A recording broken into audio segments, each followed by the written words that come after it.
കർത്താവിൻ്റെ അതിപരിശുദ്ധ നാമം ഈ പ്രഭാതത്തിലും മഹത്വപ്പെടുമാറാകട്ടെ. എല്ലാ സഹോദരങ്ങൾക്കും വേഗം വരുന്ന യേശുക്രിസ്തുവിൻ്റെ അനുഗ്രഹീത നാമത്തിൽ ക്രിസ്തീയ വന്ദനത്തെ അറിയിക്കുന്നു. എൻ മനമേ യഹോവയെ വാഴ്ത്തുക, അവിടുത്തെ ഉപകാരങ്ങൾ ഒന്നും മറക്കരുത്. നമ്മുടെ ജീവിതത്തിൽ കർത്താവ് നൽകിയ ചെറുതും വലുതുമായ എല്ലാ ഉപകാരങ്ങളും ഓർത്ത് നന്ദി പറയാൻ നമ്മളെല്ലാ ദിവസവും തയ്യാറാണ്. ദൈവത്തിൻ്റെ മുൻപാകെ നന്ദി നിറഞ്ഞ ഒരു ഹൃദയം നമുക്കുണ്ടാകും. കഴിഞ്ഞ നാളിൽ നടത്തിയതും ഇന്ന് നടത്തുന്നതും എല്ലാവരും നടത്താനും കഴിവുള്ള ദൈവത്തിൻ്റെ മുമ്പാകെ കുമ്പിടാൻ, അവിടത്തേക്ക് മഹത്വം കരയറ്റാൻ നമുക്കിടയാവണം. എത്രയോ വിടുതലുകൾ ദൈവം നമുക്ക് നൽകി. ചിന്തിച്ച് നോക്കൂ. ശമൂവേൽ ജനത്തെ വിളിച്ചു കൂട്ടിയിട്ട് ഷേനും മിസ്പയ്ക്കും പറ്റിയ ഒരു കല്ലെടുത്ത് നാട്ടിയിട്ട് പറഞ്ഞു, ഇത്രത്തോളം യഹോവ നമ്മെ സഹായിച്ചു. ഇത്രത്തോളം സഹോദരങ്ങളെ ഇതുവരെ ദൈവം നമ്മെ നടത്തിയില്ലേ? മേലാലും നടത്താൻ ശക്തനെന്ന ഒരു ഉറപ്പ് നമുക്ക് ഉണ്ടാവണം. കർത്താവിൻ്റെ കൃപ, ആഴമായ ദൈവസാന്നിധ്യം എല്ലാ ദിവസവും അനുഭവിപ്പാൻ അവിടെ നമ്മയെല്ലാം ഇടയാക്കട്ടെ എന്ന് ഞാൻ ആത്മാർത്ഥമായി പ്രാർത്ഥിക്കുന്നു. ദൈവത്തിൻ്റെ ദയ നിരന്തരമാണ്. അപ്പന് മക്കളോട് കരുണ തോന്നുന്നത് പോലെ യഹോവയ്ക്ക് തൻ്റെ ഭക്തന്മാരോട് കരുണ തോന്നുന്നു. നമ്മുടെ പ്രകൃതി അറിയുന്ന ഒരു ദൈവമുണ്ട്, കരുണ തോന്നുന്ന ഒരു ദൈവമുണ്ട്. ആരെ കരുണ കാണിച്ചില്ലെങ്കിലും മാറിപ്പോയാലും മറന്നുപോയാലും ഭാരപ്പെടരുത്. കർത്താവിന് നമ്മളോട് കരുണ തോന്നും. ഇന്ന് പ്രഭാതത്തിലും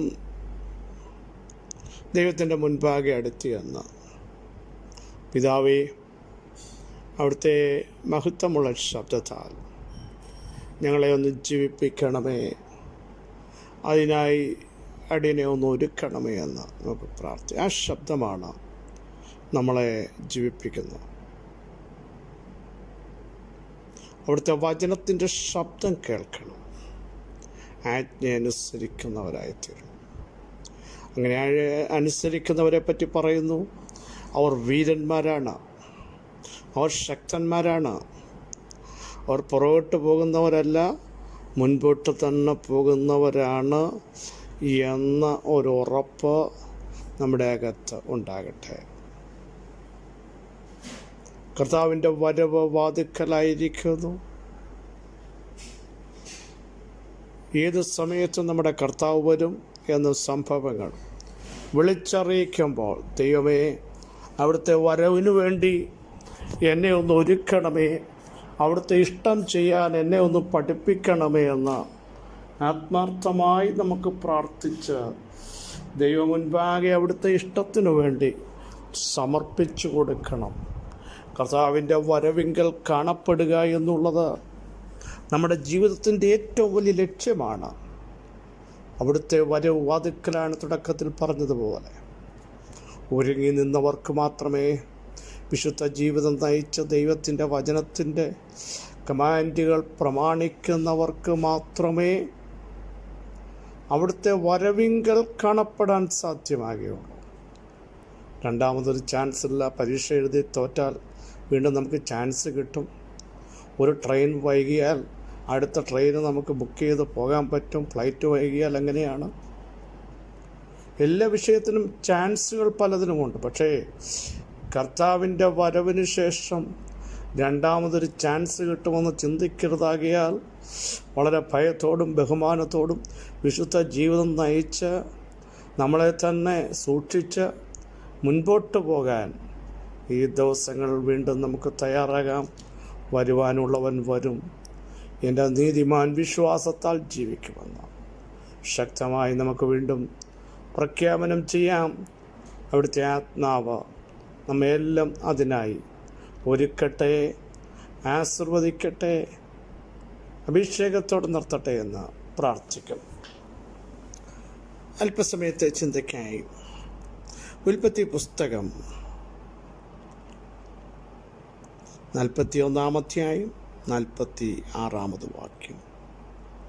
യോസഫ് മിസ്രയീം രാജാവായ ഫറവോൻ്റെ മുൻപാകെ നിൽക്കുമ്പോൾ അവന് 30 വയസ്സായിരുന്നു. യോസഫ് ഫറവോൻ്റെ സന്നിധാനത്തു നിന്ന് പുറപ്പെട്ട് മിസ്രയീം ദേശത്തൊക്കെയും സഞ്ചരിച്ചു. മിസ്രയീം ദേശത്തൊക്കെയും സഞ്ചരിച്ചു. സ്തോത്രം. യോസഫ് ഫറവോൻ്റെ മുൻപാകെ നിൽക്കുമ്പോൾ, ആ ഭാഗം മറന്നു പോകരുത്. 46-ാമത്തെ വാക്യം. യോസഫ് ഫറവോൻ്റെ മുൻപാകെ നിൽക്കുമ്പോൾ. ഫറവോൻ്റെ സന്നിധാനത്തു നിന്ന് പുറപ്പെട്ട് മിസ്രയീം ദേശത്തൊക്കെയും സഞ്ചരിച്ചു. 45-ൻ്റെ ലാസ്റ്റും അങ്ങനെ എഴുതിയിട്ടുണ്ട്. പിന്നെ യോസഫ് മിസ്രയീം ദേശത്ത് സഞ്ചരിച്ചു. സഞ്ചരിക്കുവാൻ കഴിയാതെ അടച്ചിടപ്പെട്ട യോസഫ്, അതിന് മുമ്പിലത്തെ അനുഭവം പൊട്ടക്കുഴിയിലേക്ക് എടുത്തെറിയപ്പെട്ട യോസഫ് അവിടെ നിന്ന് മറ്റൊരു ദേശത്ത് വന്ന് ചില നാളുകൾ കഴിയുന്നതിന് മുമ്പ് കാരാഗ്രഹത്തിൽ അടയ്ക്കപ്പെട്ട യോസഫ് സഞ്ചാര സ്വാതന്ത്ര്യം നഷ്ടപ്പെട്ട് മൂവ് ചെയ്യാൻ കഴിയാതെ ഒതുക്കപ്പെട്ട നാളുകൾ. പക്ഷേ യോസഫിൻ്റെ മേൽ വാഗ്ദത്തങ്ങളുണ്ടായിരുന്നു. ഒന്ന്, തൻ്റെ മുമ്പിൽ ചിലർ മുട്ടുകുത്തുന്ന വാഗ്ദത്തങ്ങൾ. നമ്മൾ അടുത്ത അധ്യായങ്ങളൊക്കെ പരിശോധിക്കുമ്പോൾ ഒരു തവണയല്ല അനേക തവണ യോസഫിൻ്റെ മുൻപാകെ സഹോദരങ്ങൾ മുട്ടുകുത്തി. പ്രിയ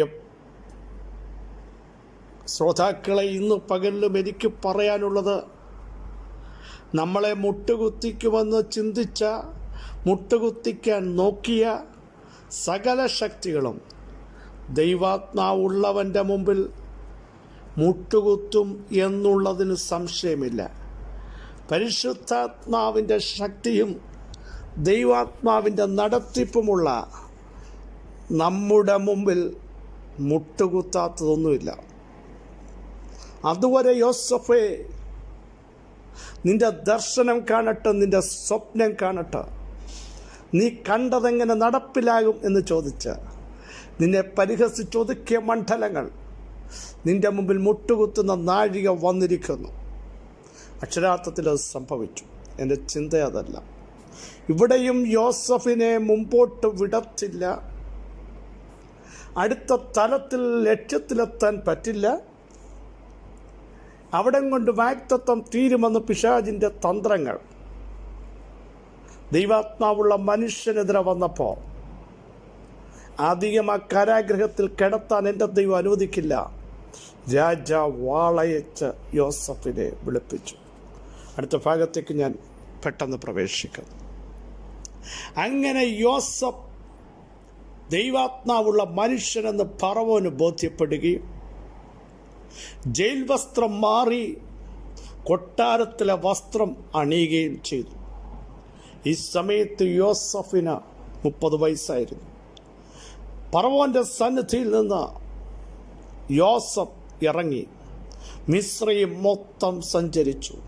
നിന്നെ സഞ്ചരിപ്പിക്കത്തില്ല എന്ന് പിശാച് വാദിച്ചയിടത്ത് മൊത്തം ചുറ്റിക്കറങ്ങി കാണേണ്ടത് കാണുവാൻ, മനസ്സിലാക്കേണ്ടത് മനസ്സിലാക്കുവാൻ, ഗ്രഹിക്കേണ്ടത് ഗ്രഹിക്കുവാൻ, നിന്റെ യാത്രകളെ തടഞ്ഞ മണ്ഡലത്തെ പൊട്ടിച്ചെറിയുന്ന ഒരധികാരം ആത്മാവിൻ്റേത് ദൈവം തൻ്റെ ജനത്തിന് ഇന്ന് പ്രഭാതത്തിൽ കൈമാറുകയാണ്. യാത്രയെ തടഞ്ഞ് നിന്നെ ഒതുക്കിയ, നിന്റെ സഞ്ചാര സ്വാതന്ത്ര്യത്തിന് വില പറഞ്ഞ ഒരു മണ്ഡലം ഇന്ന് പകൽ ഈ വാചന ശുശ്രൂഷയുടെ ദൈവാത്മാവ് അറുത്തുകളയുകയാണ്. എവിടൊക്കെ സഞ്ചരിക്കണമോ നിന്റെ ഇഷ്ടം പോലെ ആത്മാവിൽ സഞ്ചരിക്കാൻ, എൻ്റെ ജനമാത്മാവിൽ സഞ്ചരിക്കും, ഞാൻ അവരെ യഹോവയിൽ ബലപ്പെടുത്തും, അവർ എൻ്റെ നാമത്തിൽ സഞ്ചരിക്കുമെന്ന് സെക്കരിയ പ്രവചനത്തിൽ എഴുതിയിട്ടുണ്ട്. ദൈവത്തിൻ്റെ നാമമുള്ള, ദൈവത്തിൻ്റെ ശക്തി വ്യാപരിക്കുന്ന യോസഫിൻ്റെ കൂടെ ദൈവമുണ്ടായിരുന്നു. അങ്ങനെ ഒരു വ്യക്തിത്വം സഞ്ചരിക്കേണ്ട എല്ലായിടത്തും സഞ്ചരിക്കും. അവനെ ഒതുക്കാൻ ആർക്കും സാധ്യമല്ല. ഇന്ന് പകൽ വചനത്തിലൂടെ ഞാൻ വിളിച്ചു പറയുന്നു, നിനക്ക് മൂവ് ചെയ്യാൻ കഴിയാത്ത ചില സംവത്സരങ്ങൾ, മാസങ്ങളുണ്ടാവാം, കൊട്ടിയടയ്ക്കപ്പെട്ട വാതിലുകൾ ഉണ്ടാകാം. അതിനെയെല്ലാം പൊട്ടിച്ചെറിഞ്ഞുകൊണ്ട് എൻ്റെ ജനത്തിന് സഞ്ചാര സ്വാതന്ത്ര്യം നൽകി, കാണേണ്ടത് മുൻകൂട്ടി കാണാൻ, ശേഖരിക്കേണ്ടത് ശേഖരിച്ചു വെക്കാൻ, അടുത്ത തലങ്ങൾ വരുന്ന ചില ക്ഷാമത്തെ ആത്മാവിൽ കണ്ടുകൊണ്ട് ദേശത്ത് ചുറ്റി നടന്ന് സംഭരിക്കേണ്ടത് സംഭരിച്ച് ഏറ്റെടുക്കേണ്ട കൃപാവരങ്ങൾ, ആത്മശക്തിയുടെ വ്യാപാരങ്ങൾ, അകത്തളങ്ങൾ സംഭരിച്ചു വെച്ച് ചില ക്ഷാമങ്ങളെ നേരിടാൻ, ചില യുദ്ധങ്ങളെ നേരിടാൻ, ചില തകർച്ചകളെ ഓവർകം ചെയ്യാൻ ആത്മാവി ദിവസങ്ങൾ നിന്നെ നടക്കുമാറാക്കാൻ പോകുകയാണ്, നിന്നെ സഞ്ചരിക്കുമാറാക്കാൻ പോകുകയാണ്. ദൈവാത്മാവിൽ നീ നടക്കുമ്പോൾ ചിലതിനെ ചവിട്ടി മെതിക്കുകയാണ്. നിന്റെ മേൽ വരുന്ന അനോയിന്റിങ് ചിലതിനെ സ്വായത്തമാക്കാൻ ഇന്ന് പകൽ നിന്നെ മൂവ് ചെയ്യിപ്പിക്കാൻ പോകുകയാണ്. വിശ്വസിക്കുന്നവർ ഈ ദൂതേറ്റെടുത്ത് പകൽ സ്തോത്രം ചെയ്യട്ടെ. ഞങ്ങൾ സഞ്ചരിക്കും, ഞങ്ങൾ നടക്കും, ഞങ്ങൾ ദൈവകൃപ കാണും. എവിടെ നിന്നെ ഒതുക്കിയോ, എവിടെ മുൻപോട്ട് വിടത്തില്ലെന്ന് പറഞ്ഞോ, എവിടെ നിന്റെ കാൽ ചങ്ങലയിടാൻ നോക്കിയോ അവിടെ നീ സഞ്ചരിക്കാൻ പോകുക. എവിടെ നിനക്ക് യാത്രാ വിലക്കുകൾ വന്നോ നീ നടക്കാൻ പോകുക.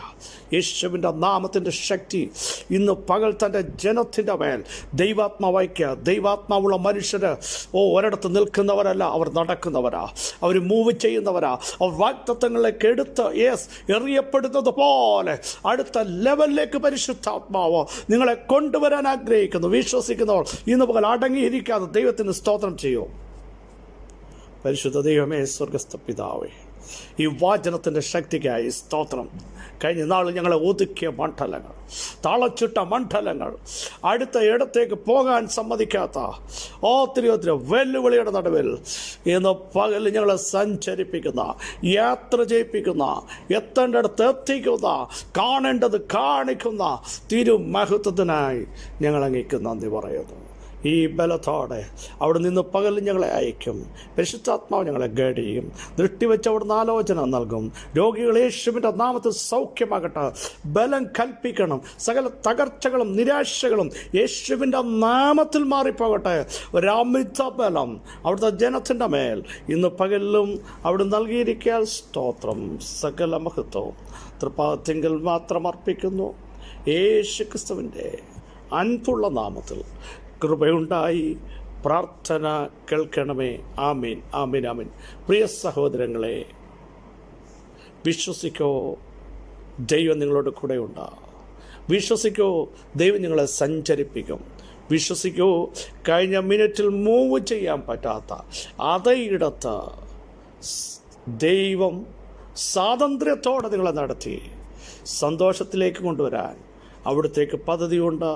ഈ വചനങ്ങളാൽ അവിടുന്ന് നിങ്ങളെ സഹായിക്കട്ടെ. ക്രിസ്തുവിൽ നിങ്ങളുടെ സഹോദരൻ പാസ്റ്റർ ബിജു മാത്യു.